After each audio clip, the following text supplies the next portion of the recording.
Hello, I'm Heidi Charleston, and before I break into my breaking news story, I would just like to say that our skit is not even close to as good as the one that just went before, so bring your expectations way down. Hello, I'm Heidi Charleston, NBC10. I'm here in the steps of the Founders Court, coming to you live from the sentencing hearing of Jacob Freeman. As many of you know, this high-profile case began back in 2000 with the brutal... I'm Heidi Charleston. With the brutal murder of an off-duty Philadelphia police officer. I'm here with Thomas March. Hello.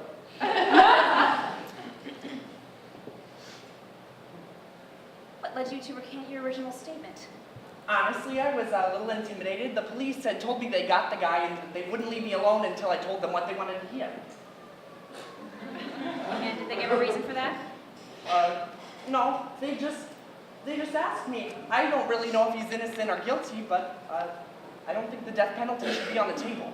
Well, if that's the case, is there a reason why you aren't testifying today? I wasn't allowed to. They said I wasn't a reliable source. Did they give a reason for that? Well, it's because I was drinking and, they said I couldn't remember some of the, events that some of the other witnesses could remember. That's why I'm not a reliable source. Well, thank you for speaking to us, Mr. March. All right. We will now go live into the courtroom for the sentencing hearing of Jacob Freeman. Your Honor, I call for a retrial. 7 eyewitnesses have recanted their testimony since this trial began in 2000. This has significantly weakened the prosecution's case. Therefore, my client deserves a second chance at trial. Objection, Your Honor. 11 eyewitnesses maintained their original testimony, and those people who have supposedly changed their statements have been deemed unreliable. We intend to continue to seek the death penalty and maintain that our case against Mr. Freeman is entirely watertight. Can you produce one of these eyewitnesses? Yes, Your Honor. She's here in the courtroom today and is prepared to give her testimony again.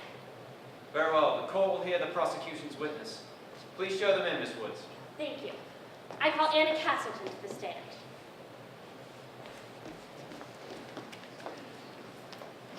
Miss Castleton, on the night of October 21st, 2000, you were present at the events that took place at Morgan's Tavern, correct? Yes, that's right. Please tell the court what you saw that night. Well, I was just coming back from the grocery store. I had run out of cash, so I had to get more. And all of a sudden, I started hearing all these loud and awful noises coming from the bar across the street. And I got very scared because I'm usually not out that late. And I saw everything. That man shot that poor police officer in cold blood. Objection, Your Honor. How does the witness know that the victim was a police officer if he was in plain clothes at the time? Your Honor, this point is moot. Due to her participation in the case, Ms. Castleton is well aware of Officer Kennedy's position on the police force. Objection overruled. You may continue, Miss Castleton. Well, after he shot Officer Kennedy, he ran with the gun up 5th Street towards the highway, and then someone called an ambulance, but it was too late. And your testimony has not changed since you first appeared before this court, correct? Yes, that's right. Thank you, Ms. Castleton. That will be all, Your Honor. Your Honor, I would like a chance to cross-examine the witness. I'll allow it. Thank you. Miss Castleton, can you tell me exactly how far away you were from the scene of the crime that night? I'm not sure, I guess, as far away as I am from that wall over there. So a pretty good distance. Was it dark that night, Miss Castleton? Objection. Your Honor, we've already established that it was the middle of the night. One assumes that it would be dark. Withdrawn. Miss Castleton, do you need those glasses to see? Objection, Your Honor. Your Honor, I am merely trying to point out that if this witness was behind a dumpster in the middle of the night and has trouble seeing, how reliable can she really be? Your Honor, this is all irrelevant. Her testimony was already proven relevant during trial when Mr. Freeman was convicted of this crime. The only point in question here is whether or not her statement has remained the same. Ms. Castleton has remained, her statement has remained the same. Therefore, her testimony is incontrovertible. Objection sustained. No further questions. The testimony is solid. You may leave the stand, Miss Castleton. The defense's motion for a retrial is denied. Before I move ahead on sentencing, is there anyone who'd like to speak on the victim's behalf? Yes, Your Honor. The victim's sister, Rebecca Kennedy, has requested to address the court.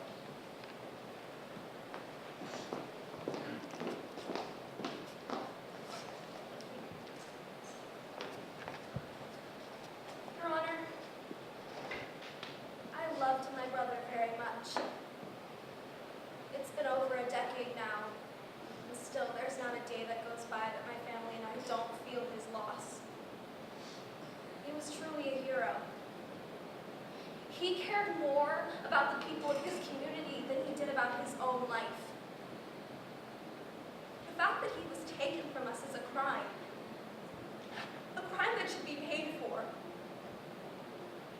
My brother's life was cut short, and there's nothing that can bring him back. All that my family and I are asking for is justice. That man should be made to pay for what he's done. Thank you, Miss Kennedy. You may step down.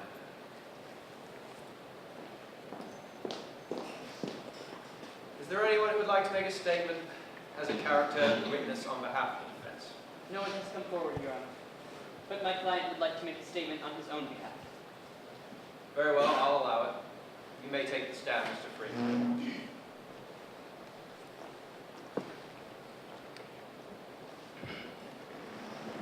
Thank you, Your Honor. Miss Kennedy, I never meant for any of this to happen.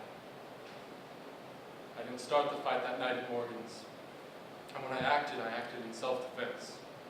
I would never kill anyone, though. I've made a lot of mistakes in my life. And maybe I deserve to go to jail. I did not kill that man. If I could go back, I wouldn't have been there that night. Given the chance, I would turn my whole life around. All I want to do right now is go home to my family and tell them how much I care about them. And that I'm sorry for putting them all through this. Please, just give me a second chance. Thank you, Mr. Freeman. You may step down.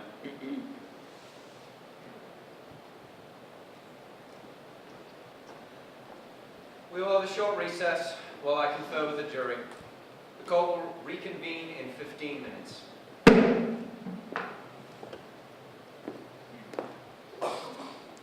With the judge now in recess with the jury, we now turn to our home audience polls. The question we asked our audience is, due to the severity of his crimes, should Jacob Freeman receive the death penalty? Who in our home audience is in favor of the death penalty? Who in our home audience is against again? His first day on the job. Is against the death penalty. And who in our audience is undecided? Shocker. We will now go back to the verdict of the courtroom. All rise for the verdict.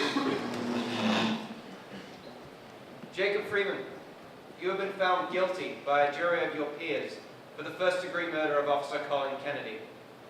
Upon the jury's recommendation, and in light of the severity of your crime, I find that I have no choice but to sentence you to death by lethal injection. If I may, I'd like to say one more thing. I'll allow it. First of all, I'd like to thank my lawyer and for all my supporters for standing by me these last couple of years. Miss Kennedy, never said this before. I am so sorry for your loss. I'm sorry for the loss of a husband, a son, and a brother.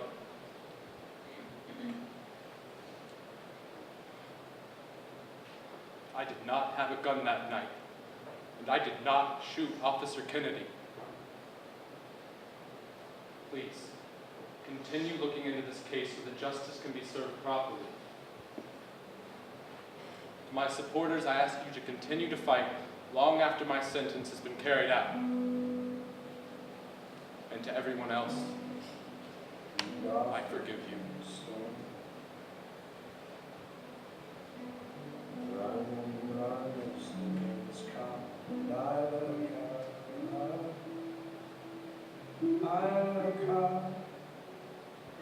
On my knees and out of love, night is always pushed away. snow.